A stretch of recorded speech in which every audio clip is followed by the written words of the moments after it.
Hi friends, welcome to my channel. Let's go around.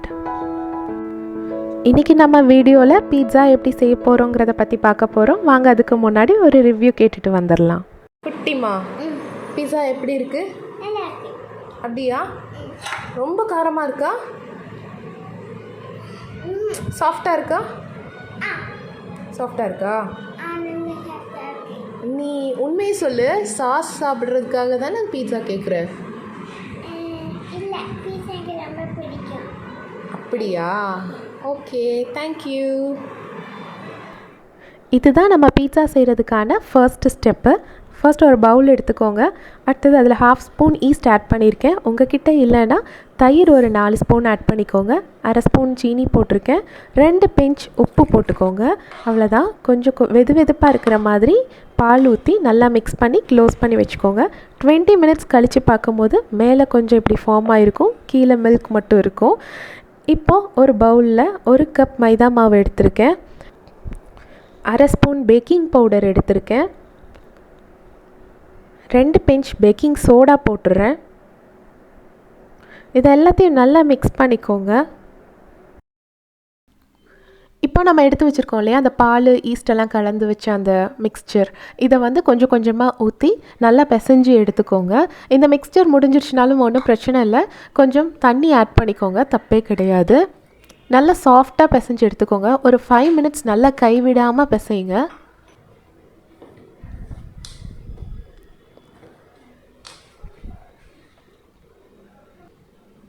5 minutes நல்லா பிசைஞ்சு முடிச்சதுக்கப்புறம் 1 spoon oil ஊற்றிட்டு மறுபடியும் ஒரு நிமிஷத்துக்கு நல்லா பிசைஞ்சு எடுத்துக்கோங்க.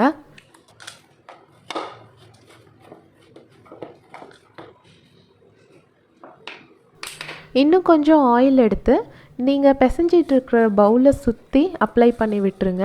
அப்புறம் நீங்கள் பிசைஞ்சு வச்சுருக்கிற மாவு மேலேயும் ஃபுல்லாக அப்ளை பண்ணி வச்சுக்கோங்க. ஏன்னா இது கொஞ்சம் நேரத்துக்கு அப்புறம் ஊறி கொஞ்சம் பெருசாகிடும். அப்போது பவுலில் ஒட்டிக்காமல் இருக்கிறதுக்காக என்கிட்ட ஒரு பிளாஸ்டிக் ரேப் இருந்தது, அதை வச்சு க்ளோஸ் பண்ணிட்டேன். நீங்கள் அதே போல் டைட்டாக ஒரு மூடி கூட போட்டு க்ளோஸ் பண்ணிக்கோங்க. அடுத்தது நம்ம பீஸா டாப்பிங்ஸ்க்கு நம்மளோட மெயின் இன்க்ரீடியண்ட்டான பன்னீர் எடுத்துக்கிறேன். இதில் 100 கிராம்ஸ் ஆஃப் பன்னீர் தான் எடுத்திருக்கேன். இது குட்டி குட்டியாக க்யூப்ஸாட்டும் வெட்டிக்கோங்க. இப்போ இந்த பன்னீரை நான் க்ரில் பண்ண போகிறேன். ஸோ அதுக்கு ஒரு பேனில் 1 டேபிள் ஸ்பூன் பட்டர் ஆட் பண்ணியிருக்கேன். பட்டர் நல்லா மெல்ட் ஆனதுக்கப்புறம் நான் கொஞ்சம் கூட ஆயில் ஊற்றிருக்கேன். உங்களுக்கு ஆயில் வேண்டான்னா நீங்கள் பட்டரே கூட ஆட் பண்ணிக்கோங்க. ஸோ ஆயில் நல்லா ஹீட் ஆனதுக்கப்புறம் 1/4 ஸ்பூன் மஞ்சள் தூள், 1/2 ஸ்பூன் மிளகாய் தூள், 1/4 ஸ்பூன் மல்லித்தூள், 1/4 ஸ்பூன் கரம் மசாலா, தேவைக்களவா உப்பு எல்லாத்தையும் போட்டு அந்த எண்ணெயில் நல்லா ஃப்ரை பண்ணிக்கோங்க. இந்த பவுடர் எதுவுமே வந்து கரிஞ்சிடாமல் பார்த்துக்கோங்க. இன்கேஸ் பேன் ரொம்ப ஹீட்டாக இருக்குதுன்னு தோணுச்சுன்னா பேனை ஆஃப் பண்ணிவிட்டு உங்கள் பன்னீர் க்யூப்ஸை சேர்த்திக்கோங்க. நீங்கள் நோட் பண்ணிங்கன்னா நான் இடையில என்னோடய பேனை ஆஃப் பண்ணுவேன். ஒரு 30 செகண்ட்ஸ் ஆனதுக்கப்புறம் மறுபடியும் என்னோடய ஸ்டவ்வை ஆன் பண்ணிப்பேன். ஸோ என்னோடய பேனோட டெம்பரேச்சர் வந்து ஒரே மாதிரி மெயின்டைன் ஆகும். பன்னீரை வந்து ஓவராக குக் பண்ணிடாதீங்க.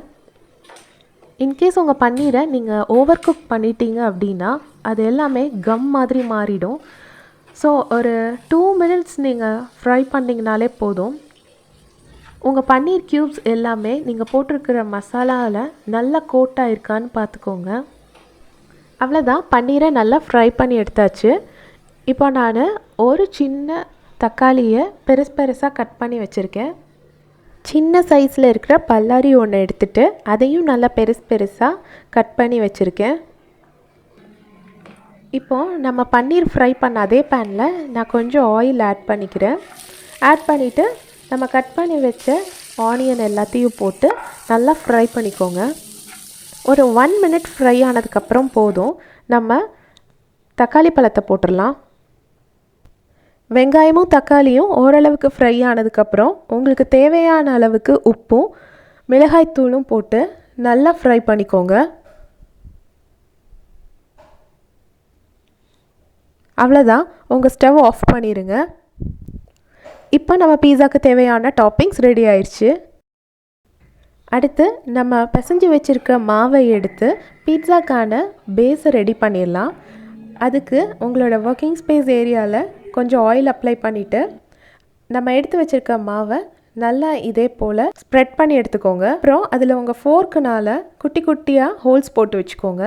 இந்த ஹோல்ஸ் போடுறதுனால உங்களோட பீட்சா பேஸ் வந்து ரொம்ப சீக்கிரமாகவே குக் ஆகிடும்.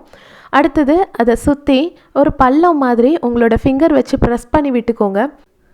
இப்படி செய்கிறதுனால உங்களோட பீட்சாவை நம்ம குக் பண்ணும்போது அதில் இருக்கிற பட்டரோ இல்லை சீஸோ எதுவும் மெல்ட் ஆகி பீட்சாவுக்கு வெளியில் வராது. ஸோ அதனால் அந்த பள்ளம் மாதிரி ஒன்று போடுறோம். நான் வந்து ஒரு பேன் எடுத்துகிட்டு அதில் ஜஸ்ட் ஆயில் மட்டும் அப்ளை பண்ணிவிட்டு ஸ்டவ் ஆன் பண்ணிவிட்டு பேன் ஹீட் ஆகிறதுக்கு முன்னாடி நம்ம ஸ்ப்ரெட் பண்ணி வச்சுருக்கிற அந்த மாவு எடுத்து அதில் போட்டுருணும். இப்போது பீட்சா பேஸ் வந்து ஒரு பக்கம் மட்டும்தான் நம்ம குக் பண்ண போகிறோம். 2 சைடு குக் பண்ண வேண்டாம். ஏதோ ஒரு பக்கம் மட்டும் குக் பண்ணிக்கோங்க. ஓகே, இப்போ இந்த பக்கம் நம்ம குக் ஆகிடுச்சு. ஸோ இப்போ இது மேலே தான் நம்ம என்ன பண்ண போகிறோம்னா நம்மளோட டாப்பிங்ஸ் எல்லாம் வைக்க போகிறோம். குக் ஆகாத பக்கம் கீழே இருக்கட்டும். இப்போ நம்ம இந்த பேஸ் மேலே அப்ளை பண்ணுறதுக்காக பீட்சா சாஸ் யூஸ் பண்ணணும். பட் நம்மக்கிட்ட அது இல்லாததுனால நான் கொஞ்சம் டொமேட்டோ சாஸும் கொஞ்சம் க்ரீன் சில்லி சாஸும் மிக்ஸ் பண்ணி ஆட் பண்ணிக்க போகிறேன். நான் இந்த ரெண்டுமே வந்து பேக்கர்ஸோட இந்த 20 ருபீஸ் பேக் தான் வாங்கியிருக்கேன். ஓகே, இப்போ நம்ம 2 ஸ்பூன் டொமேட்டோ சாஸும் 2 ஸ்பூன் க்ரீன் சில்லி சாஸும் ஒன்றா ஊற்றி ரெண்டையும் மிக்ஸ் பண்ணி ஸ்ப்ரெட் பண்ண போகிறோம்.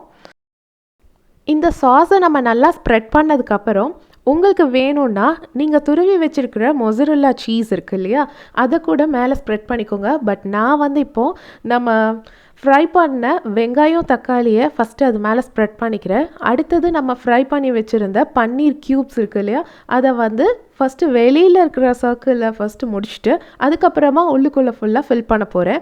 ஏன் அப்படின்னா ஃப்ரம் த ஃபர்ஸ்ட் பைட்லேருந்து எனக்கு வந்து பன்னீர் வேணும், அதனால். அப்புறம் மேலே கடைசியாக சீஸ் போட்டு முடிச்சிட்டேன், அவ்வளோதான். இப்போ இதை நான் வந்து உங்களுக்கு இட்லி குக்கர்லேயும் நான் வச்சு காட்ட போகிறேன். அண்ட் ஆல்சோ நம்ம கேக்கெல்லாம் பேக் பண்ணுவோம் இல்லையா, அந்த சாண்டு போட்டு மேலே வந்து வைப்போம் இல்லையா, அந்த மாதிரியும் நான் உங்களுக்கு செஞ்சு காட்ட போகிறேன். ரெண்டுமே சூப்பராக வரும். இட்லி குக்கரில் வைக்கும் போது முக்கியமான விஷயம் என்ன நோட் பண்ணணும்னா தண்ணி கொஞ்சம் கம்மியாக ஊற்றுங்க. அதுக்கப்புறம் மேலே ட்ரே வைங்க. அதுக்கப்புறமா உங்களோட பீட்சா வச்சுக்கோங்க. அப்புறம் அதுக்கேற்ற அளவுக்கான ஒரு மூடியை வச்சு மூடிடுங்க. உங்கள் பீட்சா பேஸை இட்லி குக்கருக்குள்ளே வச்சதுக்கப்புறம் ஸ்டவ் ஆன் பண்ணால் போதும், இல்லைன்னா கையில் சூடுபடும்.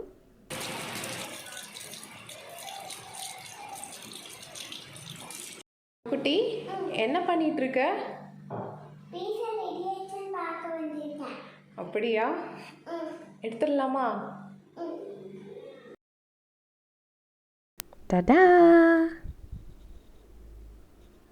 Pizza ready.